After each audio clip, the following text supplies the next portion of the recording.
Vamos a dar inicio a nuestro análisis de este 22 de febrero del año 2012. En el marco internacional me ha parecido interesante el revisar lo que está ocurriendo en China, dado que la política de este país está generando a nivel mundial toda una serie de consecuencias que nacen precisamente de una transformación interna del Partido Comunista Chino. Si nosotros quisiéramos entender mejor lo que está pasando en China, me parece que tendríamos que hablar de las personalidades que han venido gestando estos cambios, han venido gestando esta nueva imagen del país. Cuando muere Mao Zedong, la alternativa que muchos imaginaban era la de una fractura del Partido Comunista Chino y la ruptura de la nación china en varias fracciones que tendrían cada una de ellas su propio dirigente. No ocurrió así, por el contrario, el gobierno chino ha tenido la característica de mantenerse unido y de mantenerse coordinado para que la enorme extensión de su territorio no se convierta en una debilidad, sino más bien en una fortaleza. La primera etapa de la vida de China después de Mao es una etapa en donde los dirigentes tratan de diferente forma de repetir el modelo maoísta, es decir, de hacer lo que Mao hubiera considerado como lo más pertinente. En este sentido, habría que mencionar el periodo de gobierno de Hua Guofeng, que fue el jefe de los servicios de inteligencia de Mao y que, aprovechando, como ocurre con estos puestos, el enorme conocimiento no solo de la estructura, sino de las personalidades en el mundo comunista, Hua Guofeng intentó crear una manera de gobernar en la que se mantuviera al interior de China la rigidez propia del partido, pero se mantuviera con el mundo occidental algunos terrenos, algunas áreas de apertura. Este es precisamente el punto de partida de los grandes cambios que se producen en China.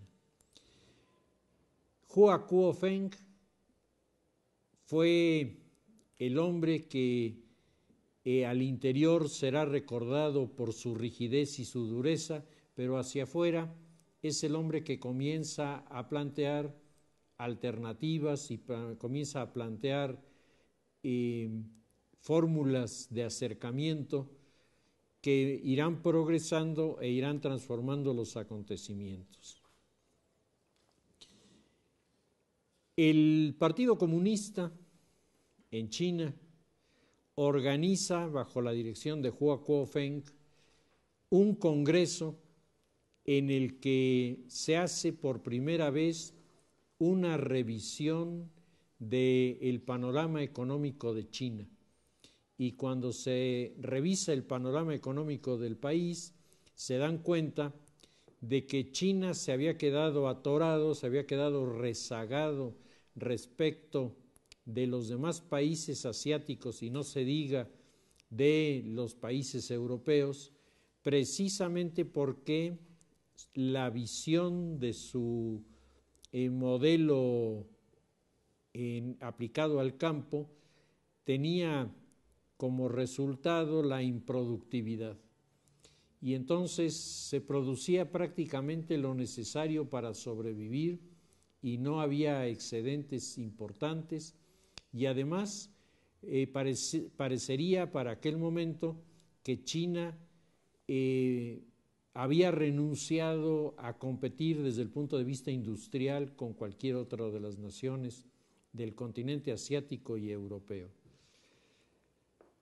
Es en algunos de estos congresos, porque se llevan a cabo varios, cuando finalmente surge la propuesta de implementar lo que se llamó la política de los 4 sostenes. Esta política suponía la apertura en 4 grandes líneas de la política interior de China, que se modificaban para abrirse al intercambio con el mundo occidental. La industria es uno de estos sostenes importantes, la educación es el otro. Y entonces se comienza a dar una mucho mayor importancia a los secretarios, a lo que llamaríamos aquí los ministros, encargados de estas carteras en el gobierno chino. La industrialización por una parte y la educación por otra. En el tema de la educación aparece una figura que se volverá definitiva en los siguientes años, Deng Xiaoping. Deng Xiaoping había sido uno de los opositores a la revolución cultural de Mao, había iniciado en la universidad, él era el encargado de los programas universitarios y él era uno de los principales promotores en la universidad de los llamados decibaos. Los decibaos eran unos enormes papeles, papel de China, sobre los que escribían mensajes los estudiantes, porque ahí no tenían los estudiantes la menor oportunidad de influir en los medios de comunicación que están absolutamente controlados hasta la fecha por el Partido Comunista. Deng Xiaoping era uno de los más duros críticos al sistema excesivamente rígido del modelo chino en lo que se refiere al uso del librito rojo de Mao. En la universidad china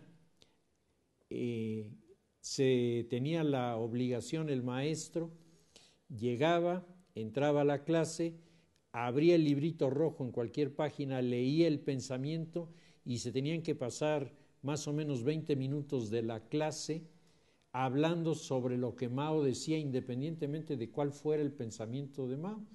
Entonces uno puede imaginar que el aprovechamiento de la cátedra era mínimo porque se estaba utilizando este tiempo en la reflexión del pensamiento de Mao.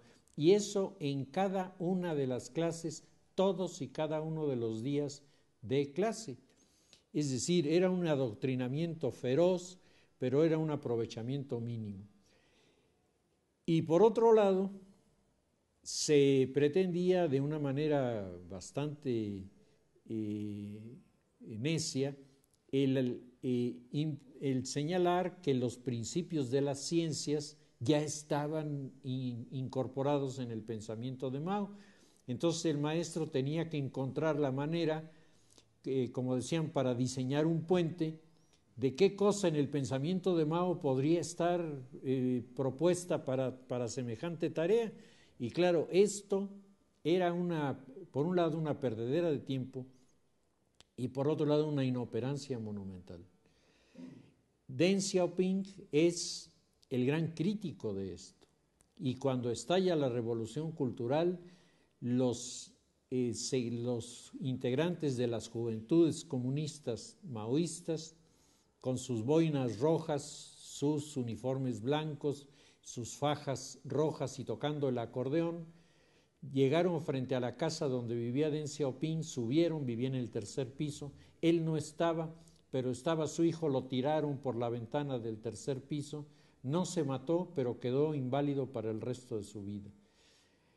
Deng Xiaoping, por lo tanto, llevaba el recuerdo de esta situación y es uno de los principales promotores cuando se hace la apertura de los 4 sostenes, es uno de los principales promotores de enviar estudiantes chinos fuera de su país y también de invitar profesores universitarios de otros países. El único condicionamiento que el Partido Comunista le establece es, no sé si siga vigente a la fecha, que los profesores invitados no pueden ser japoneses, ni pueden ir a estudiar los chinos al Japón. Y esto pues por la herida histórica de la ocupación japonesa de la Segunda Guerra, que fue de una crueldad verdaderamente impresionante, ¿no? Y si alguien ha visto esta película que ahora está apareciendo, que se llama Rabe, que es la historia del cónsul nazi en Shanghái, en Nankín, cuando la intervención de los japoneses, tendrán una ligera idea de lo que fue la ocupación japonesa en estos lugares. Una cosa impresionante. Deng Xiaoping se lanzará como el principal promotor de esta estrategia. Otra de las estrategias, otro de los sostenes que se abren al desarrollo, como era lógico, es el manejo de los recursos financieros. Y entonces el encargado de lo que llamaríamos la Secretaría de Hacienda en el sistema comunista, designa a una de sus colaboradoras muy joven, primero para que se vaya a tomar unos cursos sobre estos temas en el extranjero, se va a Inglaterra y regresa y es colocada como adjunta en la banca china del gobierno chino, del gobierno de la China comunista en Hong Kong. Y a partir de ese momento comienzan a producirse, por la sinergia entre los que impulsan la industria, los que impulsan la educación y los que manejan los recursos económicos, comienza a producirse el gran cambio en el territorio chino.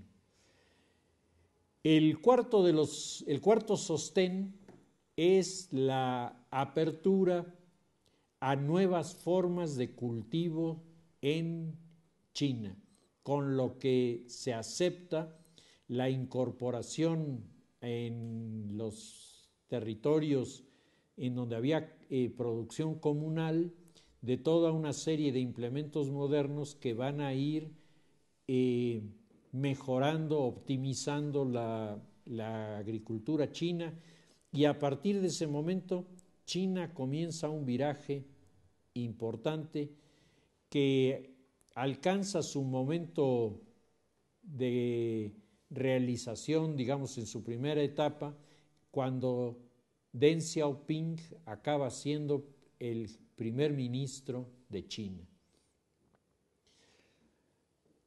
El papel de Deng Xiaoping es el papel del gran modernizador en China. Los textos que yo he leído sobre este personaje, todos ellos, y están escritos por investigadores que no son chinos, todos ellos reconocen que este hombre fue sin duda el gran pionero de los cambios que el país necesitaba y que hasta ese momento habían sido negados por la jerarquía del partido. Sin embargo, la figura de Deng Xiaoping se ensombrece cuando en la plaza de Tiananmen los estudiantes le van a protestar y él les echa los tanques encima. El mismo que había sufrido la persecución la repite cuando era jefe de gobierno y hace que los tanques desalojen la plaza de Tiananmen, mientras los estudiantes llenan de decibaos, técnica que él había propuesto, las calles para protestar por lo que está ocurriendo. Asume el poder Hu Yaobang, que es hasta el momento el jefe de gobierno. Hu Yaobang es una figura de bajo perfil hacia el exterior. Hacia el interior es el autor de las estrategias políticas de endurecimiento con las religiones.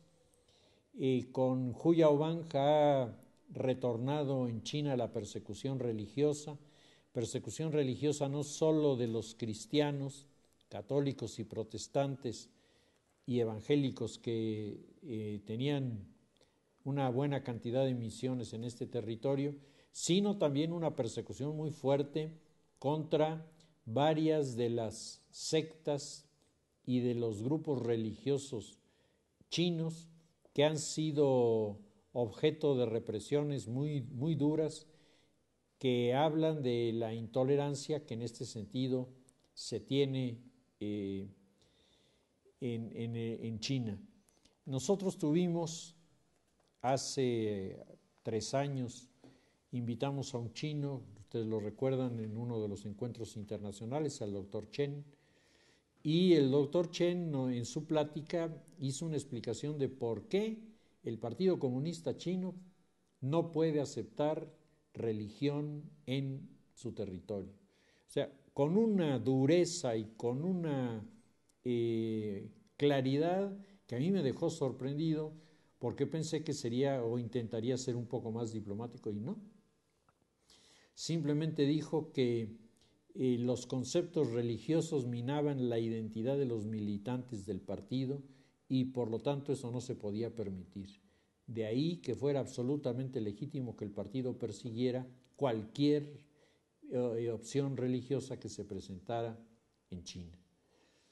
Y estamos hablando de un catedrático que vino aquí, muy amable, muy atento, que de hecho colabora con la universidad en muchas cosas, que prepara a algunos alumnos en China. Sin embargo, su visión sobre este tema específico es muy al estilo de Hu Yaobang. Ha sido también el hombre que ha radicalizado la situación en el Tíbet. Como el día de ayer salió la noticia, van 21 personas que se queman vivas en el Tíbet en las últimas semanas, 21 personas, entre ellas una jovencita de 18 años. Lo que quiere decir que el clima de represión en el Tíbet ha venido aumentando en lugar de suavizarse como todo mundo imaginaba. Cuando se abrió este proyecto que es el de Hu Yaobang, de las 23 ciudades escaparate del nuevo modelo de los chinos, pues todos pensábamos que esto iba a tener una repercusión interior como la tuvo la implementación de la perestroika en Rusia, que acabó generando toda una serie de cambios que no solo se quedaron en lo económico, sino irrumpieron en el ámbito de lo político. En China no ha pasado así. Hu Yaobang, tiene esta percepción al interior de su país, un hombre de mano muy dura, un hombre muy rígido en algunos de estos criterios ideológicos, pero al mismo tiempo es el gran promotor de las 23 ciudades escaparate, dentro de las cuales el eje más importante es Shanghái. Shanghái, que ya habíamos comentado en alguna ocasión, es una ciudad fundada por los ingleses, construida por los franceses, habitada por ingleses, franceses, portugueses, españoles, alemanes y chinos, ¿sí? Que los chinos vivían en las afueras de la ciudad, mientras la ciudad estaba habitada por los europeos. Esta ciudad, que de entrada fue siempre el gran centro comercial del Imperio Británico y también del Imperio Francés, esta gran ciudad ha sido convertida hoy en una réplica de Nueva York, con sus gigantescos edificios, luminarias. Quien ha ido a Shanghái regresa con la visión de que este territorio pues es un territorio que habla de una China totalmente nueva, una China que ha superado muchas de las visiones que en el pasado se tenían. El alcalde de la ciudad es Xi Jinping. Y Xi Jinping, que visitó México apenas y visitó Estados Unidos y se entrevistó con Obama, apunta a ser el nuevo primer ministro para este año. Es decir, pareciera que se aproxima un cambio interesante y estamos hablando de un personaje del cual se conoce una referencia que no deja de ser importante, pues es el alcalde de Shanghái, es decir, le llamaríamos la joya de la corona, es el modelo más desarrollado del proyecto al que se apostó Hu Yaobang y que ahora está produciendo resultados verdaderamente sorprendentes. Xi Jinping es un hombre que ha provocado la curiosidad de algunos de los investigadores. Hay un libro de Jonathan Fenby titulado Tiger Head, Snake Tail, cabeza de tigre y cola de serpiente, en donde él explica que al igual que Deng Xiaoping, Xi Jinping es un sobreviviente de la revolución cultural.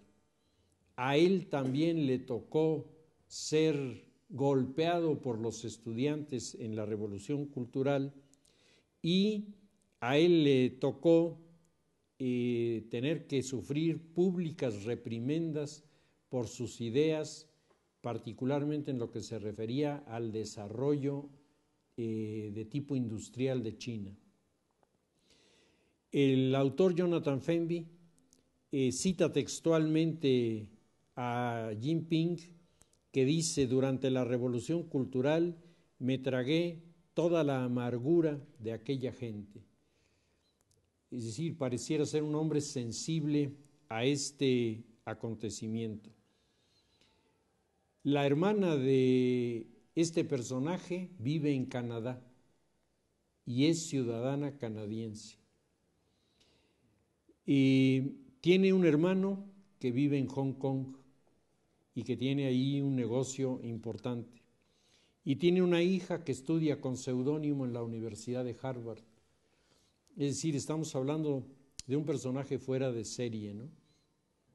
Que comienza a apuntarse como el promotor de un nuevo proyecto que tendría como tarjeta de presentación Shanghái y tendría como propósito el extender las 23 ciudades escaparate a un número mayor, lo que potenciaría la economía china de tal forma que inevitablemente se convertiría en la primera potencia de Asia y sin duda tendría las posibilidades de convertirse en la primera potencia del mundo, cambiando los escenarios totalmente.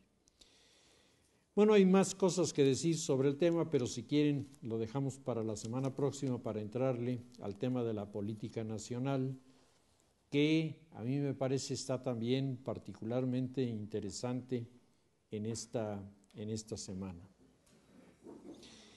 Y creo que uno de los datos interesantes en este periodo en el que una legislación del Instituto Federal Electoral supone que no podemos hablar de estos temas, espero que no tengamos represalias por tocarlos.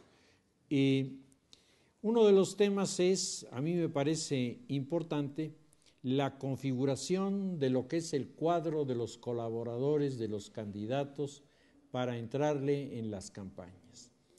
Porque en la conformación de estos cuadros comienza ya a percibirse la fortaleza y al mismo tiempo los puntos débiles que cada uno de los personajes tiene. Andrés Manuel López Obrador hace una integración de su grupo que es tal vez una de las más amplias, lo cual tiene su explicación. Andrés Manuel López Obrador ha venido no solo pensando en esto, sino ha venido trabajando en esto durante muchísimo más tiempo que los demás, y eso le ha permitido amarrar toda una serie de acuerdos y voluntades que sin duda le hacen un escenario en el que se mueve con mayor facilidad que los que están llegando un poco después. Sin embargo, puede apreciarse ya al interior de esta conformación las diferencias que se han expresado en los días pasados entre la vertiente de los llamados chuchos, que son los que dominan la estructura del partido, con este equipo que va a ser el que colabore con Andrés Manuel López Obrador en la configuración de su proyecto.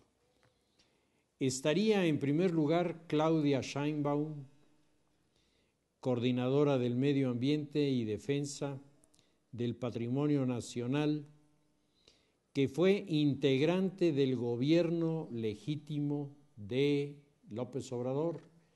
Y esto ha provocado mucho ruido porque el discurso de López Obrador había venido hasta hace 2 semanas manteniendo una tónica muy coherente, muy lineal, en el sentido de decir lo pasado, pasado queda, y ahora vamos a enfrentar un escenario con la idea de que las instituciones valen, y de repente ha habido 2 declaraciones en esta semana que han generado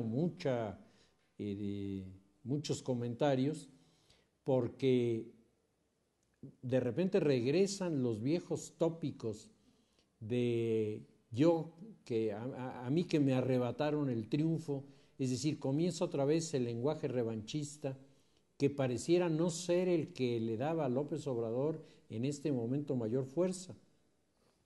Y la nominación de Claudia Sheinbaum ha generado, particularmente con el grupo de los chuchos, muchos debates, porque dicen que es la imagen viva de lo que él dice que no quiere.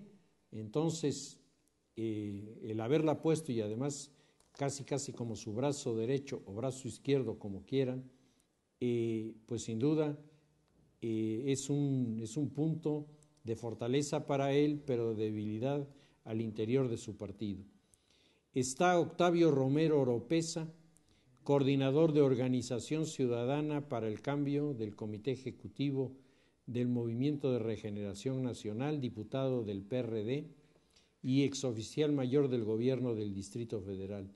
Está César Yáñez, jefe de prensa, coordinador de comunicación del Comité Ejecutivo del Grupo Morena, jefe de información del CEN del PRD. Y era el jefe de campaña del gobierno legítimo, o sea, otro personaje que entraría en esta línea. Está Rogelio Ramírez de la O, coordinador de la nueva economía del Comité Ejecutivo del Movimiento de Regeneración Nacional, economista y asesor en economía del gobierno legítimo. Y entonces, ustedes entenderán ahora el porqué, la incomodidad y la tensión con el grupo de los Chuchos hace 2 días, que reclamaban, oye, esto apunta en un sentido que el PRD no es lo que quisiera. Luego está Ricardo Monreal, coordinador del comité de campaña, exdiputado priista, exgobernador de Zacatecas y un hombre que tiene una capacidad camaleónica para disfrazarse. Es uno de los personajes pragmáticos por excelencia, que tiene una habilidad para colocarse en este tipo de puestos, pero en el orden de la negociación es sumamente complicado y no siempre da buenos resultados. Habrá que ver cómo le funciona a López Obrador. Está Nicolás Mollinedo, coordinador de logística, trabajó con López Obrador como chofer y ahora es uno de los hombres de su confianza. Está Alejandro Esquer, también logística, fue secretario particular de López Obrador cuando él era el encargado del Distrito Federal.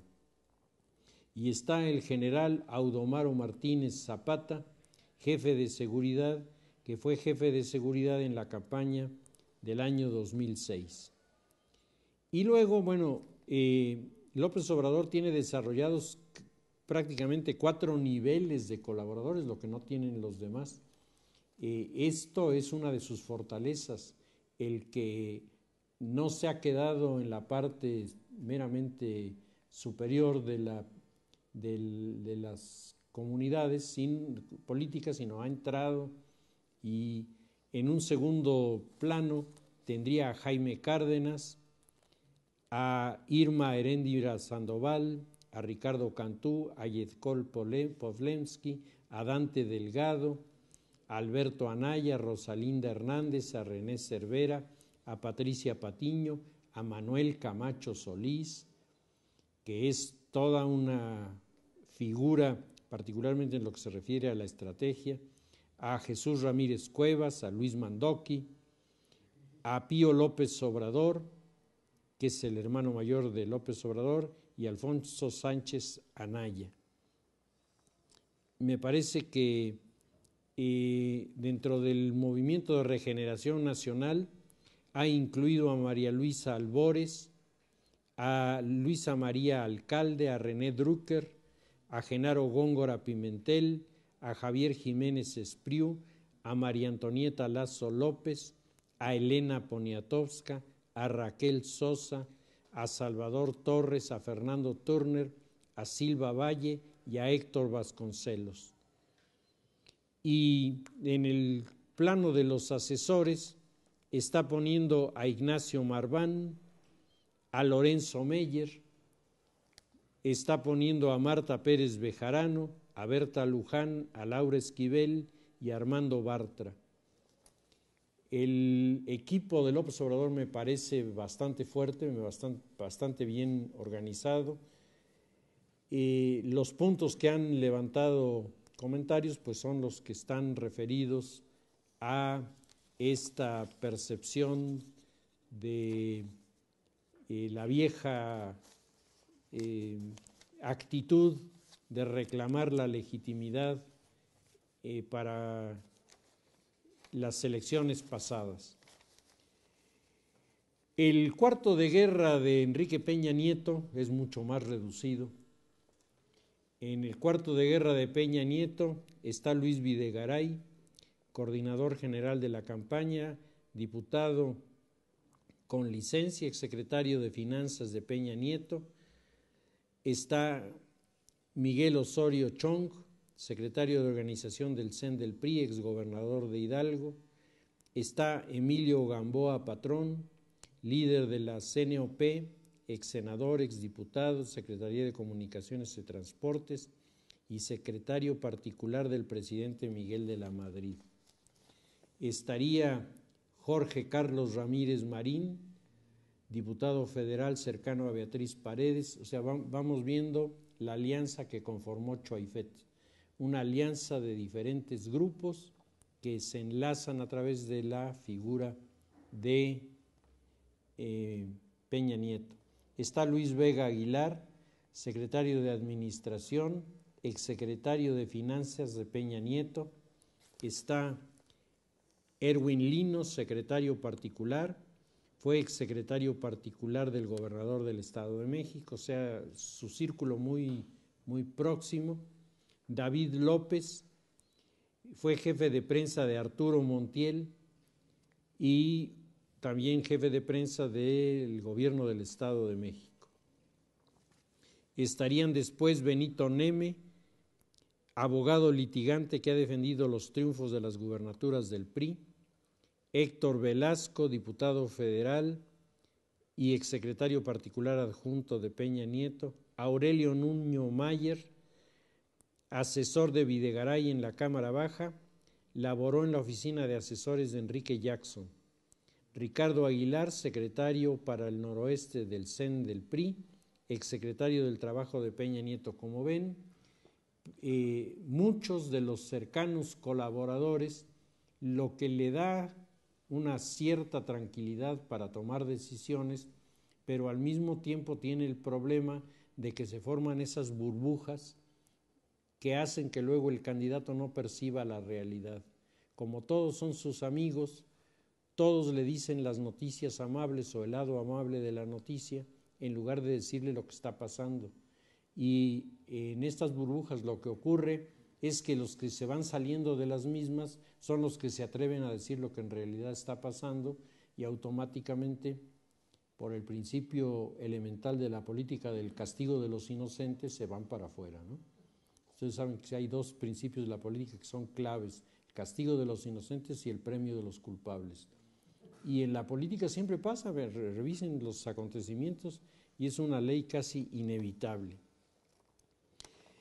Tiene además otros miembros de su comité de campaña como Felipe Solís Acero, como Baltasar Hinojosa, Georgina Trujillo, Paloma Guillén, la hermana del subcomandante Marcos, Ramiro Hernández, Héctor Pablo Ramírez Puga, María Esther Sherman, Ildefonso Guajardo, Salomón Rosas Ramírez, Emilio Lozoya, el hijo del otro Emilio Lozoya, Ernesto de Lucas, Paula Hernández, Alejandra Lagunes, José Murat.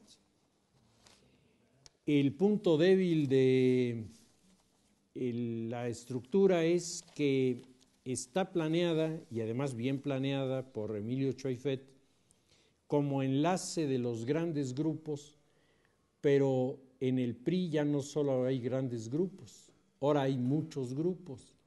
Y ustedes han visto que en los últimos días se han estado produciendo deserciones en los mandos intermedios operativos del PRI. Y esto yo creo que debe tener muy inquieto a Peña Nieto, porque no solo se va una persona, se va un operador que era el que tenía, se acaba de ir una chica que llevaba 18 años manejando las estructuras de los grupos juveniles, 18 años. Yo creo que pueden reponer para mañana el nombramiento, eso no tengo la menor duda. Lo que yo me pregunto es si al que pongan va a tener la capacidad de la que se fue, que tenía 18 años manejando esos asuntos. Y no es el único caso. El PRI se ha visto bombardeado del mes de noviembre para acá por una cantidad de disensiones que acaban en fracturas, que acaban en alejamientos del instituto político, que sin duda yo creo que tiene que tener preocupados a los organizadores, porque esos sí son disparos que pegan en puntos neurálgicos de la estructura política. Finalmente estaría el equipo que está manejando Josefina Vázquez Mota, que tendría en primer lugar a Roberto Gil, coordinador general, fue el secretario particular de Felipe Calderón. Está Herminio Rebollo, coordinador de comunicación social, ex vocero de Carlos Abascal. Está Daniel Hernández, asesor de mensaje y política pública, coordinador de asesores en Cedesol y en la SEP, director de la Fundación Miguel Estrada del PAN. Es una gente que maneja mucho los temas del marketing y programas de campaña. Está Diodoro Carrasco, punto de tremendas discusiones al interior del Partido Acción Nacional, exgobernador priista de Oaxaca y un hombre que además tiene malos modos para tratar asuntos espinosos. Entonces, este es tal vez la piedra en el zapato del equipo que yo puedo ver en este momento. Está Juan Marcos Gutiérrez, ex subsecretario de Gobernación, un agente operativa, un agente de análisis. Está Leoncio Morán, coordinador de giras, diputado federal. Carlos Alberto Pérez Cuevas, enlace con el CEN del PAN, diputado federal por el Estado de México. Está Dolores del Río, que nada tiene que ver con la artista, coordinadora territorial, es diputada federal por Sonora. Está Agustín Torres Ibarrola, coordinador de redes sociales, diputado federal por Michoacán. Y aquí este hombre, Agustín Torres, va a tener una de las pruebas más complicadas. Es la primera vez en la historia política de nuestro país que las redes sociales no van a jugar, están jugando ya un papel importantísimo. Y hay que reconocer que en este sentido Peña Nieto les lleva la ventaja a todos los demás en el manejo de las redes sociales. Si el encargado de redes sociales del Partido Acción Nacional no es capaz de entrar en la dinámica que ha manejado el que controla las redes de parte del Partido Revolucionario, las posibilidades de avance de la popularidad y conocimiento de Josefina van a ser menores de lo que serán si lo sabe hacer bien. Entonces va a ser una prueba verdaderamente excepcional en un terreno en el que no hay modelos que nos sirvan de referencia. La incursión en este tipo de campos tiene desde luego el atractivo del desafío, pero tiene también la tremenda incertidumbre de saber si estoy trabajando bien o mal, porque antes nunca se había hecho en México y entonces no tenemos referencias, patrones que nos sirvieran de punto de comparación para saber si el asunto va bien o mal. Me parece que están poniendo una responsabilidad muy grande. Espero que la persona corresponda a las características para manejar este tipo de propuestas. Y está Jorge Ramos, exalcalde de Tijuana, que se suma también a la campaña. En un segundo nivel estarían Francisco Ramírez Acuña, que diputado federal por Jalisco y un personaje que ha estado incursionando en la política nacional. Está Ricardo Anaya, ex subsecretario de Turismo. Está Roberto Lomelí, que es el secretario particular de Josefina. Está Juan Carlos Martínez, ex dirigente juvenil del PAN. Ernesto Rufo, exgobernador de Baja California, al que le acaban de tronar un petardo en la acusación de dos exgobernadores de Baja California del PAN, a los que acusan de haber estado relacionados con los manejos del dinero de los narcos. De lo que yo conozco, Ernesto Rufo no es la persona implicada, pero su hermano, desde que él era gobernador, yo me acuerdo que era el hermano incómodo, porque siempre le salían periodicazos en donde lo acusaban de cosas así. Está Carlos Medina Plasencia, que me parece que es un acierto de Josefina el haberlo rescatado del ostracismo. Carlos es un hombre con una gran visión de la política, un hombre muy generoso, un hombre que no se ha servido de la política y tal vez por eso le ha resultado difícil el seguir incursionando en estos campos. Está Rodolfo Elizondo, exsecretario de Turismo. Está Xóchitl Gálvez, que seguramente con su florido lenguaje ayudará a acercar a la candidata a las masas populares. María José Ocampo Vázquez es la hija mayor de Josefina.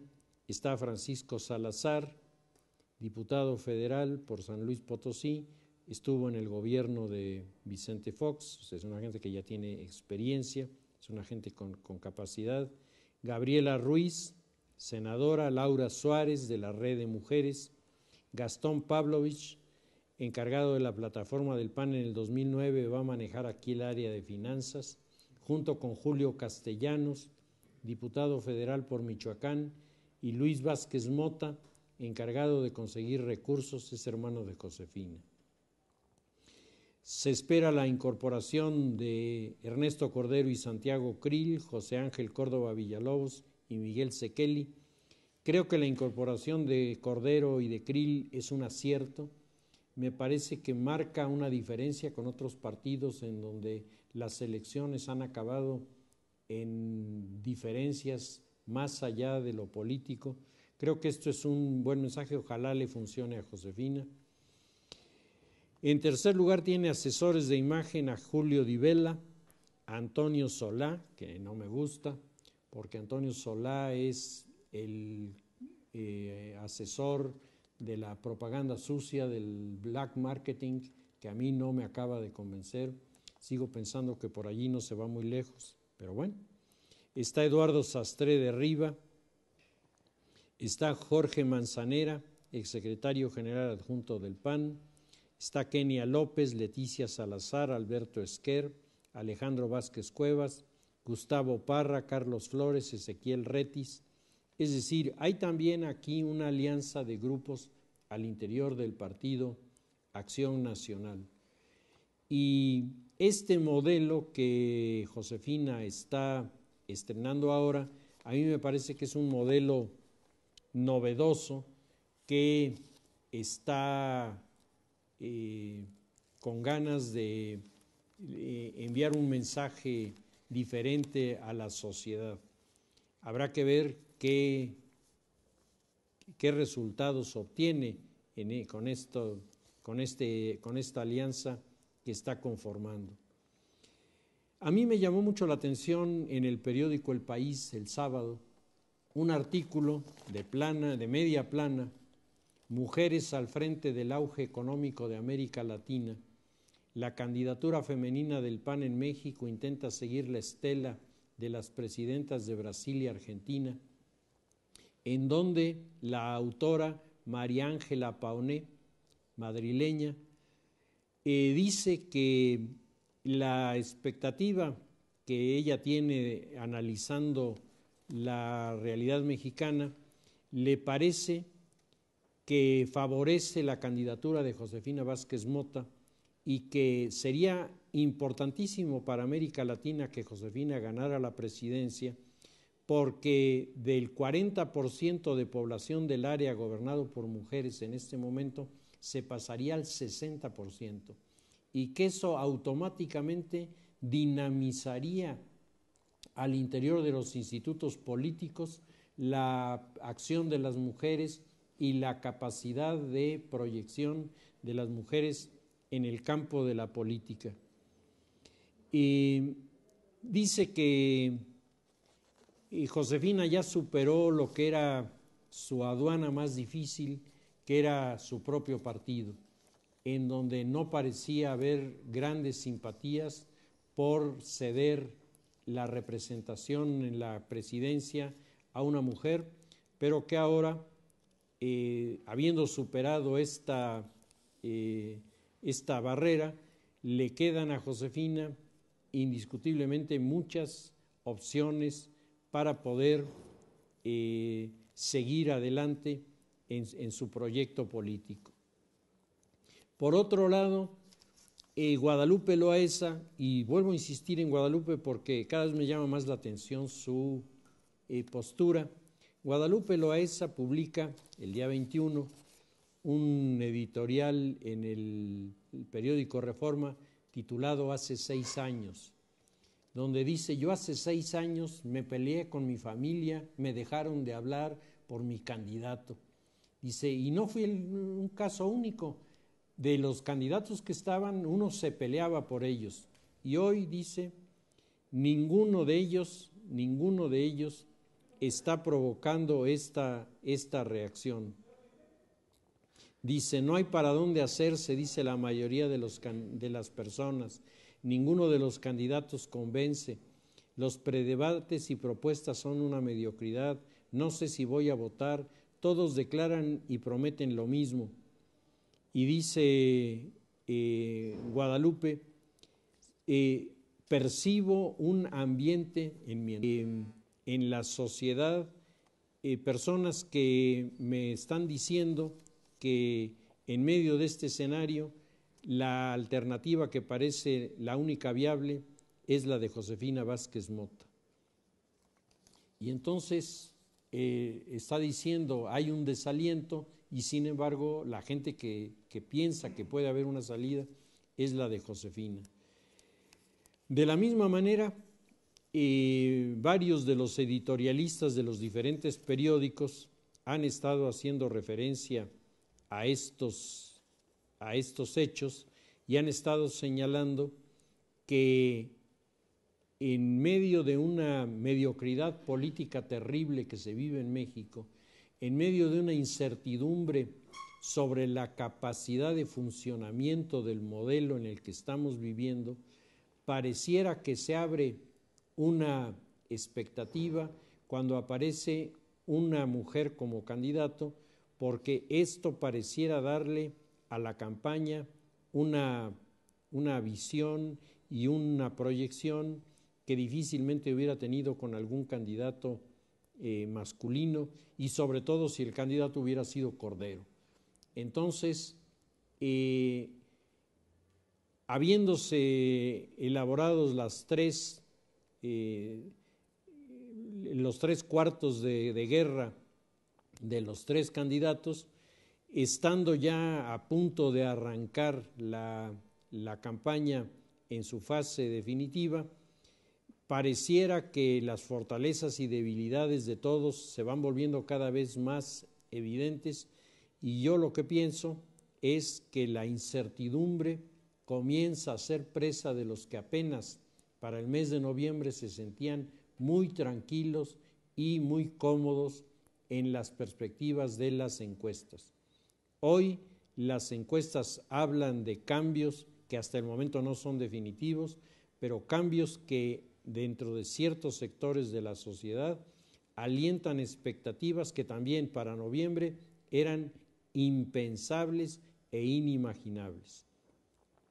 Tendremos que seguir el paso de estos acontecimientos y de los diferentes actores, aún en esta época de enmudecimiento, porque desde aquí se van a trazar las grandes líneas estratégicas que nos van a llevar a la etapa final y cada vez más agresiva de las campañas para la presidencia de la República. Si les parece, dejamos nuestro tema allí y seguiremos con él la semana próxima.